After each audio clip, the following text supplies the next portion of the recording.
Hello guys! Happy Saturday! Eto na ang aking pork caldereta. For today's video, umpisahan na natin ang cooking show.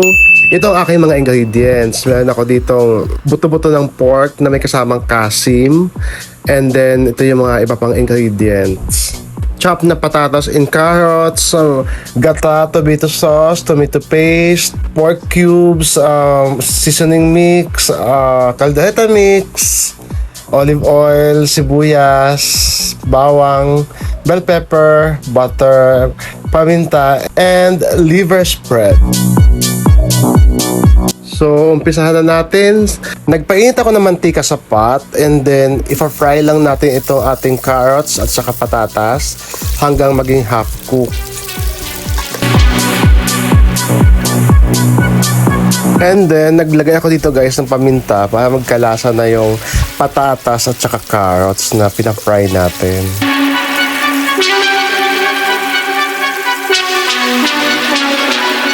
Pag medyo okay na siya, half cook na, pwede na siyang hanguin.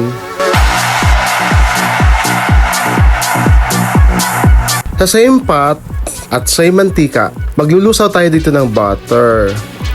1 tablespoon lang yan guys. And then, syempre unahin natin igisa ang bawang. Bawang ba talaga yung inuuna o yung self natin? Eme! Sunod natin ang sibuyas. And then kapag nag-golden brown na, ilalagay natin isa-isa yung ating meat na pork. Dati guys, sobrang takot na takot ako magluto ng ganito. Nalaman ko, ang dali-dali lang pala. Basic lang. Ayan, pag medyo okay na yung kabila, babaliktarin lang natin para yung kabila naman yung maluto ng konti. And then, pag okay na din yung kabila, saka natin hahaluin. Halo lang ng halo hanggang maging halo-halo. Ngayon maglalagay tayo ng mga 3 tablespoon ng tomato paste. Then susunod natin yung ating liver spread. Hahaluin lang ng hahaluin para kumapit yung nilagay natin ingredients sa meat. Tapos papalabasin natin yung mantika. Mga 2 to 3 minutes lang yan guys. Pag okay na, hahalo-haloin ulit natin ng konti para ma-mix well. And then maglalagay tayo ng water dito guys. Mga 3 cups lang ng nawasa. Saka natin ito guys papalambutin, papakuluan mga 20 to 25 minutes para lumambot yung meat natin. Pag okay na yung meat natin, malambot na, pwede na tayo maglagay dito guys ng 1 cup ng tomato sauce. And then isusunod natin ang 1 cup na gata. Ito yung nabibili lang sa supermarket guys. Ito yung classic guys. Nag-empty bat yung camera ko, so hindi ko na-videohan. Naglagay na pala ako dito ng pork cubes, caldereta and seasoning mix, and then additional paminta and konting salt. Ngayon, maglalagay na tayo ng ating red and green bell pepper. Isusunod natin yung ating na-fried ng patatas at carrots. Tapos, halo lang ang halo dyan hanggang maluto ng konti yung ating nilagay na mga gulay.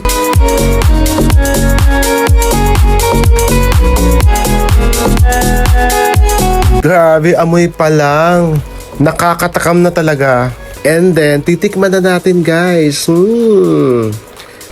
Para malasahan natin kung sakto na yung lasa. And then, dahil sakto na yung lasa, i-off ko na yung apoy at simulan na natin ang kainan!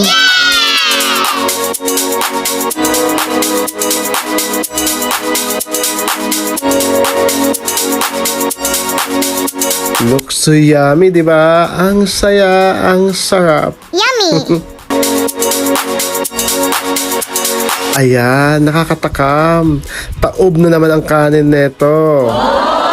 Ito yung klase ng ulam guys na minsan lang natin lutuin. Kasi, di ba kung nagda-diet ka naman at umiiwas ka sa rice, malamang hindi ka basta-basta magluluto ng ganito. Guys, ayan. Sobrang yummy.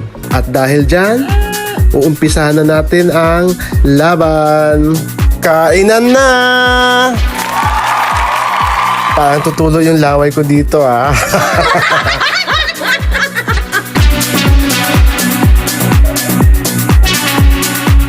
What's my name? Charot. Nakalimutan ko yung pangalan ko. Ito pala guys, sa mga kasama ko dito. Ito si Chuck, galing pang Capiz yan. Dumayo pa yan dito sa Manila para matikman yung aking caldereta. Ito naman si Jude, siya yung assistant cook ko. Ayun lang guys, salamat sa panonood. Hanggang sa muli, ito po ang inyong Tia Deli. Ang luma. Thank you guys for watching. Happy weekend. Please like and share naman dyan.